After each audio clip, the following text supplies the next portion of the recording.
بسم اللہ الرحمن الرحیم الحمد للہ رب العالمین والصلاة والسلام علی اشرف الانبیاء والمرسلین محمد وآلہ الطیبین الطاہرین المعصومین المنتجبین واللعنۃ الدائمۃ علی اعدائہم من یوم عداوتہم الی لقاء یوم الدین اما بعد قال امام حسن العسکری علیہ السلام جعلت الخبائث كلها في بيت وجعل مفتاحها الكذب۔ صلوات پڑھیے محمد وآل محمد کی ذات پر۔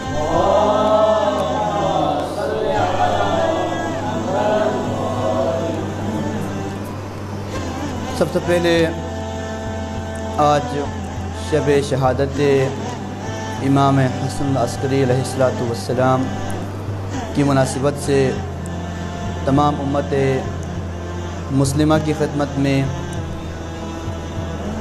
اور بالخصوص تمام پیروان امامت و ولایت و راہروان راہ امامت و ولایت کی خدمت میں اور آپ تمام مؤمنین کی خدمت میں و بالاخص منجی بشریت امام زمانہ اللہ تعالی فرجہ الشریف کی خدمت اقدس میں ہدیہ تعزیت و تسلیت ترس کرتے ہیں۔ اس کے بعد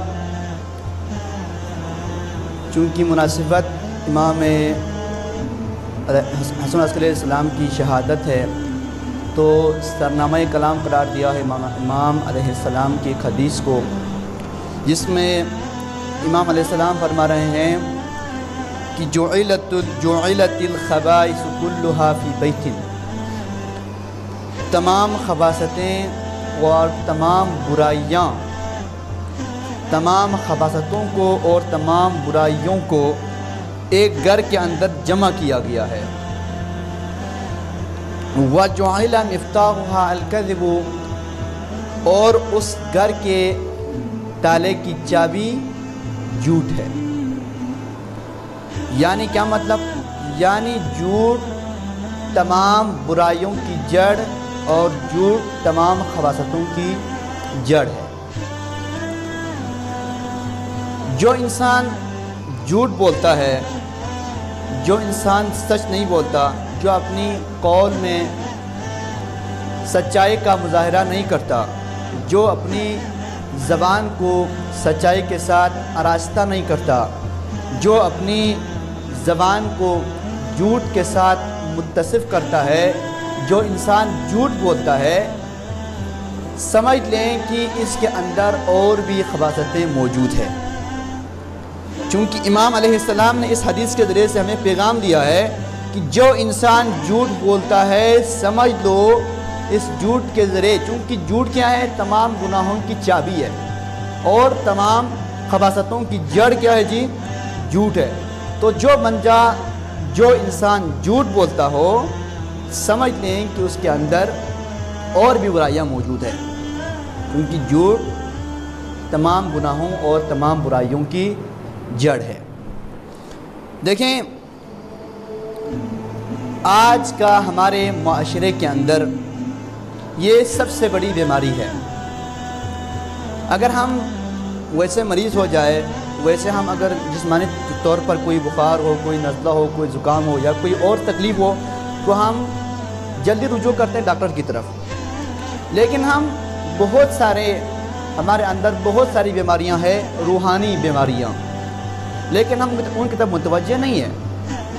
جسمانی طور پر اگر مریض ہو تو ہم رجوع کرتے ہیں ڈاکٹر کی طرف، جو کہ ہمیں جسمانی بیماریوں سے دوائیوں کے ذریعے سے، نسخوں کے ذریعے سے ہمیں آرام دے گا، لیکن ہم متوجہ نہیں ہیں کہ ہمارے اندر روحانی بیماریاں کتنی ہیں۔ ان روحانی بیماریوں میں سے ایک کیا ہے؟ جھوٹ ہے، اور اسی جھوٹ کی بنا پر، اسی جھوٹ کی وجہ سے ہمارے معاشرے کے اندر کیا ہے؟ برائیاں ہیں۔ ہمارے معاشرے کے اندر اگر کسی معاشرے کو سنبھالنا ہے، اگر کسی قوم کو سنبھالنا ہے، اگر کسی ملت کو سنبھالنا ہے، تو ان کے اندر سب سے پہلا کام آپ کو کرنا پڑے گا، وہ یہ ہے کہ جھوٹ کو ختم کرو۔ جب تک آپ کسی معاشرے کے اندر، کسی قوم کے اندر، کسی ملت کے اندر سے جھوٹ کو ختم نہیں کریں گے، اس کے اندر دوسری برائیوں کو ختم آپ نہیں کر سکتے۔ سب سے پہلا کام، اگر آپ مبلغ ہے، اگر آپ معلم ہے، اگر آپ طالب علم ہے، تو سب سے پہلا کام آپ کو کرنا یہ پڑے گا کہ جھوٹ کو معاشرے سے ختم کرنا پڑے گا۔ کیوں؟ کیونکہ جھوٹ ایک ایسا گناہ ہے، ایک ایسی برائی ہے کہ جس کے ذریعے سے تمام برائیاں جنم لیتی ہیں۔ اس لیے قرآن کریم کے اندر خداوند متعال نے ارشاد فرمایا کہ جھوٹوں پر اللہ کی لعنت ہے، لعنت اللہ علی الکاذبین، یعنی جھوٹوں پر اللہ کی لعنت ہے۔ اللہ کی لعنت سے کیا مراد ہے؟ یعنی جو انسان جھوٹا ہے، جو انسان جھوٹ بولتا ہے، جو انسان اپنے آپ کو اور اپنی زبان کو سچ بولنے سے اور سچائی بیان کرنا نہیں چاہتا، اس کی زبان سچائی نہیں آتی، وہ جھوٹ بولتا ہے، تو اس پر اللہ کی لعنت ہے۔ اللہ کی لعنت سے کیا مراد ہے؟ اللہ کی لعنت سے مراد یہ ہے کہ وہ اللہ کی رحمت سے دور ہے۔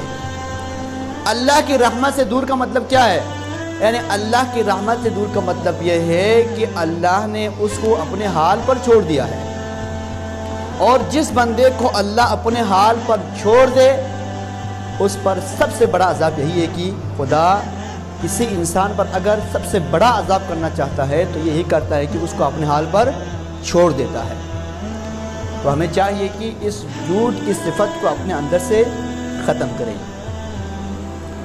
آج ہمارے معاشرے میں جس میدان میں بھی دیکھیں، حکمران جھوٹ بولتے ہیں، اپنے مفاد کی خاطر، اپنے معیار کو اوپر کرنے کے لیے، لوگوں کو دھوکہ دینے کے لیے جھوٹ کا سہارا لیتے ہیں۔ جھوٹ بول کر لوگوں سے اپنے مفاد کو حاصل کرتے ہیں، اس کے بعد وہ معاملہ جو لوگوں سے کیا ہوتا ہے وہ حل نہیں ہوتا۔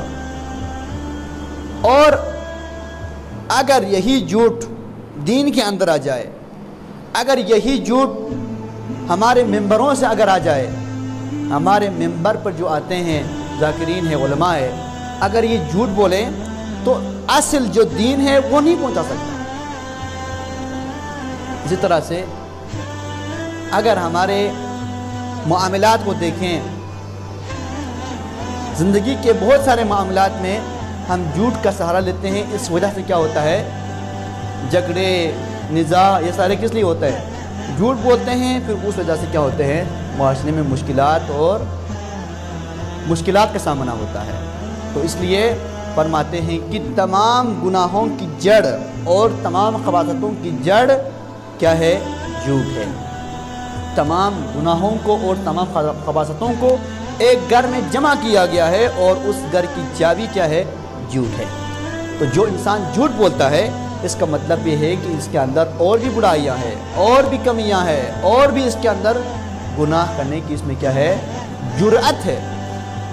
یعنی جو انسان جھوٹ بولتا ہے، کیا ہوتا ہے؟ اس کے اندر سے اور بھی اس کے اندر سے گناہ کرنے کی جرأت اس کے اندر پیدا ہوتی ہے۔ اسی لیے جو انسان جھوٹ بولتا ہے وہ مومن کبھی نہیں ہو سکتا، اور مومن کبھی جھوٹا نہیں ہو سکتا۔ یعنی جو جھوٹا ہے وہ مومن نہیں ہے، اور جو مومن ہے وہ جھوٹا نہیں ہے۔ اس لیے معصوم کی حدیث ہے، مومن اور منافق کی پہچان کیا ہے؟ مومن اور منافق کی پہچان فرماتے ہیں منافق کی علامت 3 ہے۔ للمنافق 3 علامات، منافق کی 3 علامات ہیں۔ ان میں سے پہلی علامت کیا ہے؟ اذا وعد اخلف، منافق بندہ جب وعدہ کرتا ہے تو وعدے کی خلاف ورزی کرتا ہے۔ پہلی علامت یہ ہے منافق کی، اذا وعد اخلف۔ دوسری علامت کیا ہے؟ اذا اؤتمن خان، منافق کی دوسری علامت یہ ہے کہ جب امانت اس کے پاس رکھیں تو اس میں کیا کرتے ہیں؟ خیانت کرتے ہیں۔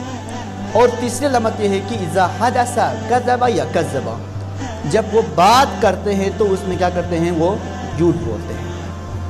تو منافق اور مومن کی پہچان اگر ہم پہچاننا چاہتے ہیں کہ منافق کون ہوتا ہے، مومن کون ہوتا ہے، تو اس کے لیے پہچان اور معیار جو معصومین کی حدیث سے اگر ہم سمجھیں تو یہ ہے کہ منافق وہ ہے جو جھوٹ بولے اور مومن وہ ہے جو جھوٹ نہ بولے۔ اس لیے ہے کہ مومن جھوٹ نہیں بولتا اور جھوٹا کبھی مومن نہیں ہو سکتا۔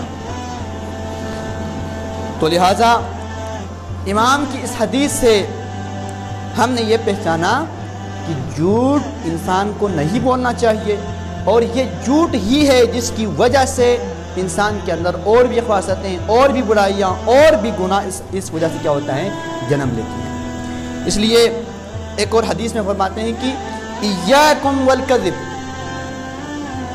ایاکم یعنی تم ہوشیار، خبردار جھوٹ کبھی نہیں بولنا۔ کیوں؟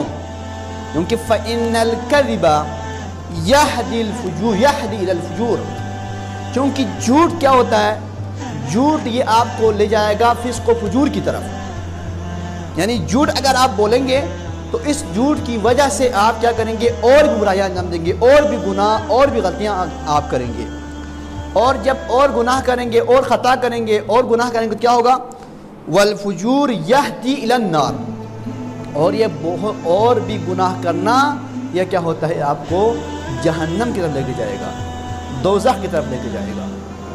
تو کیا ہے، جھوٹ سبب ہے باقی گناہوں کا، اور باقی گناہ سبب ہے جہنم میں داخل ہونے کا۔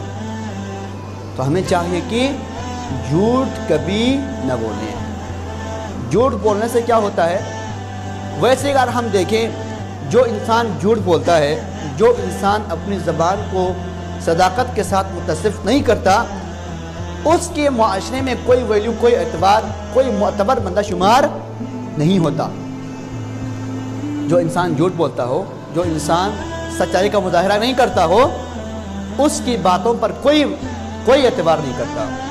کہیں گے کہ یہ اس نے کہا ہے، ہاں اچھا اس نے کہا ہے، یہ تو جھوٹا بندہ ہے، یہ تو جھوٹ بولتا ہے، آپ نے اس پہ اعتبار کیسے کیا؟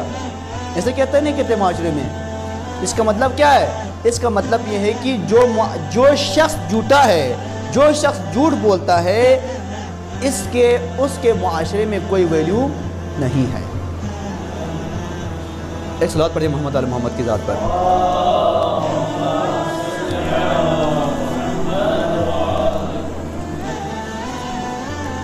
اسی لیے امام حسن عسکری علیہ السلام نے اپنی آخری وصیت میں بھی چند وصیتیں امام نے کی ہماری رہنمائی کے لیے اور ہماری ہدایت کے لیے، اور اس میں یہ بھی کہا گیا ہے کہ میرے شیعوں کو میری طرف سے وصیت۔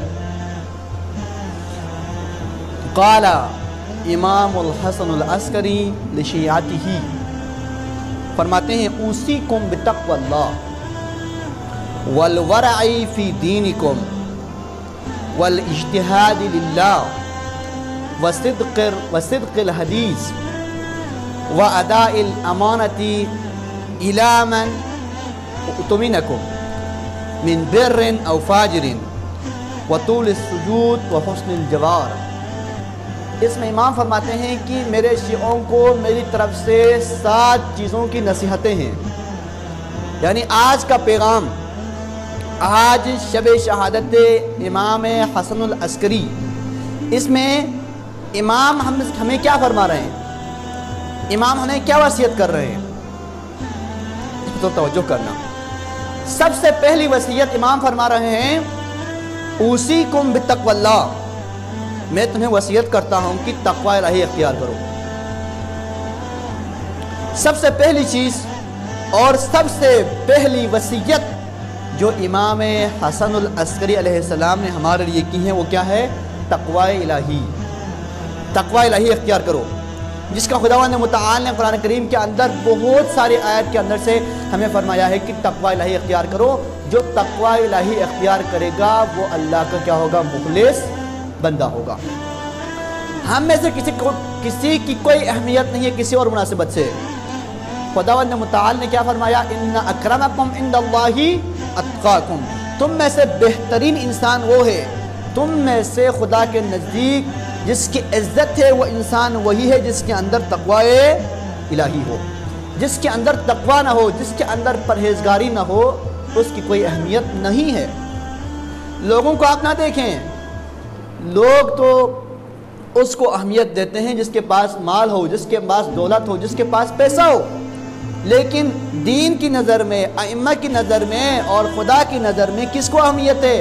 خدا کی نظر میں، ائمہ کی نظر میں، اور آج کے امام جس کی آج شب شہادت ہے ان کی نظر میں سب سے پہلی وصیت کس کی کر رہے ہیں؟ تقوی الہی۔ تو تقوی الہی کو اپنے دین کا شعار بنانا ہے۔ اگر ہم تقوی کو اپنے دین کا شعار نہیں بنائیں گے، اگر ہم تقوی کو اپنی زندگی میں نہیں اپنائیں گے تو ہم کامیاب نہیں ہو سکیں گے۔ اس لیے امام علی علیہ السلام نے بھی فرمایا کہ اوصیکم بتقوی اللہ و نظم امرکم، میں تمہیں وصیت کرتا ہوں کہ تقوی اختیار کرو اور اپنے امور کو منظم رکھو۔ یہاں پر سب سے پہلی چیز جو امام وصیت فرما رہے ہیں وہ تقوی الہی ہے۔ والورع فی دینکم، دوسری وصیت کیا ہے؟ اپنے دین میں ورع اختیار کرو۔ ورع کسے کہتے ہیں؟ ورع تقوی سے بھی بلند مرتبہ۔ تقوی اسے کہتے ہیں مطلب واجبات کو انجام دو اور محرمات کو ترک کرو، لیکن ورع کیا ہے؟ ورع یہ ہے کہ جس کے اندر آپ کو شبہہ ہو اس سے بھی اجتناب کرنا، اسے کہتے ہیں ورع۔ تو امام فرما رہے ہیں کہ دین میں ورع اختیار کرو۔ والاجتہاد للہ، تیسری وصیت کیا ہے؟ خدا کے لیے کوشش کرو، خدا کی راہ میں کوشش کرو۔ اور جو خدا کی راہ میں کوشش کرتا ہے، جو خدا کے دین کو سمجھنے میں اپنی وسعت اور اپنی طاقت کو صرف کرتا ہے، تو اس کو خداوند متعال اس کی زحمت کا بدلہ ضرور دیتا ہے۔ والذین فینا لنہدینہم سبلنا، جو ہماری راہ میں کوشش کرتا ہے تو ہم اپنے راستے کی انہیں ہدایت کرتے ہیں۔ تو امام فرما رہے ہیں والاجتہاد للہ، خدا کے لیے کوشش کرو، خدا کے دین کو سمجھنے کے لیے کوشش کرو۔ وصدق الحدیث، اور فرماتے ہیں کہ صدق حدیث یعنی سچائی، جھوٹ نہیں بولنا، سچ بولنا ہے۔ وَأَدَاءِ الْأَمَانَةِ إِلَى مَنْ ائْتَمَنَكُم مِّن بِرٍّ أَوْ فَاجِرٍ، اور امانت واپس کرو جس سے آپ نے امانت لی ہے، چاہے وہ فاجر ہو یا فاسق ہو یا نیک انسان۔ ایسا نہیں ہو سکتا کہ میں نے کسی فاجر سے امانت لی ہے تو میں واپس نہیں کروں گا، نہیں، جس سے بھی آپ نے امانت لی ہے اسے واپس کرنا آپ کی کیا ہے؟ ذمہ داری ہے۔ اگر آپ واپس نہیں کریں گے تو آپ کیا ہوں گے؟ خائن ہوں گے۔ تو امام فرما رہے ہیں کہ امانت کو اس کے حقدار تک پہنچاؤ۔ وطول السجود، اور سجدوں کو طول دو۔ جو خدا متعال کی بارگاہ میں ہم سجدہ کرتے ہیں تو فرما رہے ہیں کہ اس سجدے کو طول دو۔ اور آخری فرما ہے وحسن الجوار، ہمسائیوں کے ساتھ اچھا سلوک کرو۔ تو امام نے ہمیں جو پیغام دیا ہے، 7 چیزیں وصیت کی ہیں امام علیہ السلام نے۔ فرماتے ہیں پہلا کام کیا ہے؟ تقوی الہی اختیار کرو۔ دوسرا کام دین میں ورع کو اختیار کرو۔ تیسرا کام خدا کے لیے کوشش کرو۔ چوتھا صدق الحدیث، سچ بولو، جھوٹ نہ بولو۔ وَأَدَاءِ الْأَمَانَةِ، اور امانت کو واپس کرو، چاہے فاجر سے امانت لی ہو یا کسی نیک انسان سے بھی ہو۔ وطول السجود، اور سجدوں کو طول دو۔ جب خداوند متعال کی بارگاہ میں جائیں تو جب سجدے کا مقام آئے تو اس سجدے میں ٹائم لگاؤ، اس سجدے کو طول دو، اس کو لمبا کرو۔ وحسن الجوار، اور ہمسائیوں کے ساتھ نیک سلوک کرو۔ تو خداوند متعال کی بارگاہ میں دعا کرتے ہیں پروردگار عالم ہمیں امام کی اس وصیت پر عمل کرنے کی توفیق عطا فرما۔ پروردگار ہم سب کو دین سمجھنے کی، اس پر عمل کرنے کی اور لوگوں تک پہنچانے کی توفیق عطا فرما۔